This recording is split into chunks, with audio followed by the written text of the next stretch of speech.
Hey, what's going on, YouTube? Just wanted to run through 5 factors that private lenders consider when underwriting a property. So, private lenders have different rates, fees, and leverage. Every lender has to analyze deals by assessing how much risk they're taking on. So, just thought we'd check out 5 different factors when offering a quote, underwriting a property, and you making your final decision to get funding for your deal or your project. So, number one would be credit score. A borrower's credit score is crucial. It's a common sign that they will be able to pay the loan back. So while a lower score won't exactly disqualify you, it will affect the cost of your financing. So lenders can be more lenient with borrowers with higher credit scores. So a lender's taking on more risk with a borrower with a lower credit score. However, that isn't necessarily a bad thing. Just ask your sales rep, and they'll, if they'll do a hard credit pull and how credit score will affect the interest rates, fees, and leverage offered for your deal or project. Number two would be character. So once the loan application is complete, your lender will do a background check. Keep in mind that certain issues could arise if you have had any sort of legal issues. Lenders will ask if you've had any bankruptcies, judgments, tax liens, foreclosures, white-collar felonies, and or Class A misdemeanors. Misdemeanor convictions will disqualify potential borrowers from receiving a loan. However, like anything, there can be exceptions. So if you're previously convicted or charged with a felony or a misdemeanor, just try to give a detailed explanation in your loan application. Lenders could be able to work with you if the crime happened decades ago or somehow remediated. So different lenders have different policies, so you may as well ask.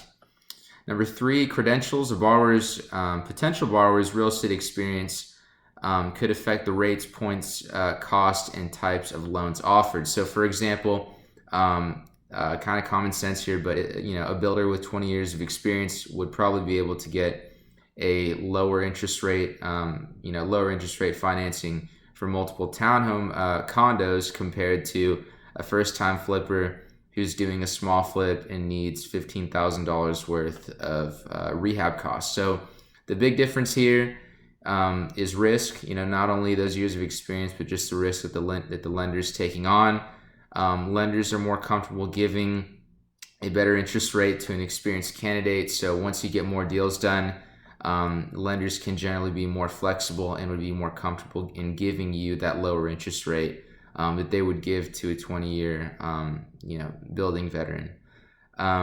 So some lenders can mitigate the risk by not even offering certain types of loans to beginning investors. So for example, a lender may not even offer new construction loans to someone who's never done a new construction build before. Again, that's up to the lender. Certain lenders have different programs, so it's best to just ask. Especially if you're a beginner, be sure to ask your lender, what types of loans are available and which ones are not. Number four would be cash. So private lenders generally require borrowers to bring some cash to the closing table. You might be asked to show a proof of funds, which is normally a bank statement or other proof of income. You show this to the lender before they can underwrite the loan. So the more cash that a borrower brings to the closing table means less risk for the lender. So some lenders could provide a reduced interest rate if you offer to bring a significant amount of money of cash to the closing table. So again, a number of factors there, but it never hurts to ask. And finally, number five would be collateral. So the underlying value of the home or lot that's securing the loan is also known as collateral. So this is a huge factor that lenders consider when underwriting a real estate deal. So lenders need to know that their principal or the amount that the borrower will borrow is protected. So they're trying to protect their principal amount. A great lender can provide you a return on investment or ROI information on your deal. So many lenders can offer at least preliminary numbers during your first phone call with them. So just offer a few details about your deal, and they'll be able to do that for you. So keep in mind, it's important for borrowers to understand how certain criteria and parts of their deal or project can affect the loan availability and the cost of financing for their deals. So when looking for a lender, be ready to discuss these things. They're going to be asking you questions, asking for information, so they can be able to get you an accurate quote and get you moving. So this will help you make a good decision when it comes to getting funding when the time comes. And if you are looking for funding, please feel free to message me. I'm here to answer any questions that you may have, and talk to you soon. Hope that helped.